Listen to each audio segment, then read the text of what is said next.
Oi, meninas! Como começar a abordar isso? Estamos caindo numa armadilha. Armadilha essa que nós mesmos estamos nos colocando. Não pode isso. Para ilustrar essa armadilha, eu vou contar duas pequenas histórias, muito breves, muito significativas, muito preocupantes. História número 1. Lá estava uma amiga minha saindo com um rapaz. Aí um dia ela foi pra casa dele e ela não queria transar com ele. E aí ela veio me contar isso. Ah, eu tava na casa do rapaz e aí eu não queria transar com ele. E ele super respeitou, ele é ótimo nisso. Fim da história número 1. História número 2. Uma amiga saiu pra tomar uma cerveja com o rapaz. Ao terminar a cerveja, ela o convida para ir para a casa dela, para eles fazerem um sexo gostoso. No dia seguinte, ela veio me contar sobre o ocorrido. Júlia, ontem foi um cara lá em casa, ele foi ótimo, eu chamei ele pra dormir lá em casa, ele me tratou super bem, passamos uma noite ótima. No dia seguinte ele foi super gentil comigo, super carinhoso, nossa, foi incrível esse rapaz. Fim da história número 2. Que problema podemos identificar nessas duas histórias? Eu não sei se você notou, mas em ambas as histórias nós podemos identificar que os rapazes mencionados fizeram nada mais do que deveria ser esperado de qualquer ser humano. Na história número 1, a menina não queria transar, ele respeitou e por isso foi vangloriado. Na história número 2, o rapaz tratou a mulher bem, foi gentil e carinhoso no dia seguinte.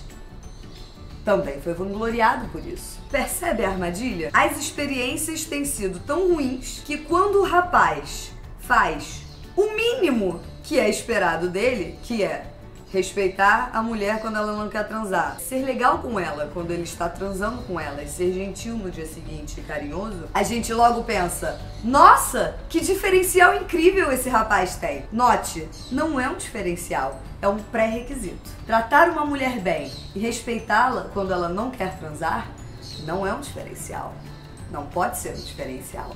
Tem que ser apenas o que já é esperado de qualquer ser humano com quem nos envolvemos, não é mesmo? Então, este é um vídeo alerta para você que está achando que diferencial é coisa básica que já tinha que vir no pacote, não tinha nem que ser notado. Com essa encerro o meu discurso. Um beijo e boa sorte.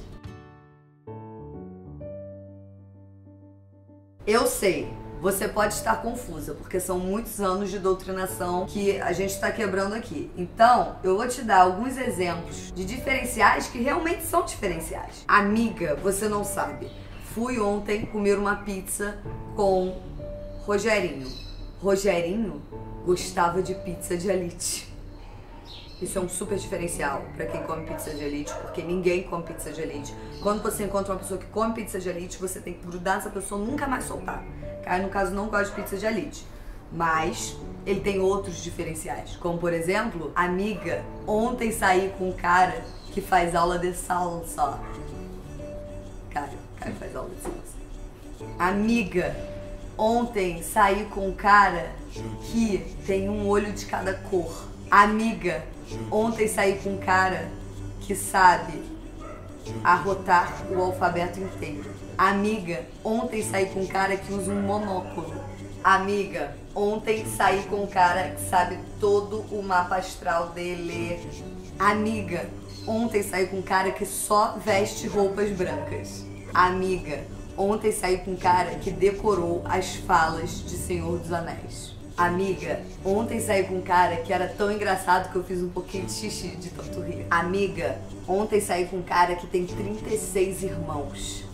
Amiga, ontem saí com um cara que gosta de se expressar artisticamente, pintando quadros e dando esses quadros para velhinhas em asilos. É um diferencial, não é? Eu não conheço ninguém assim.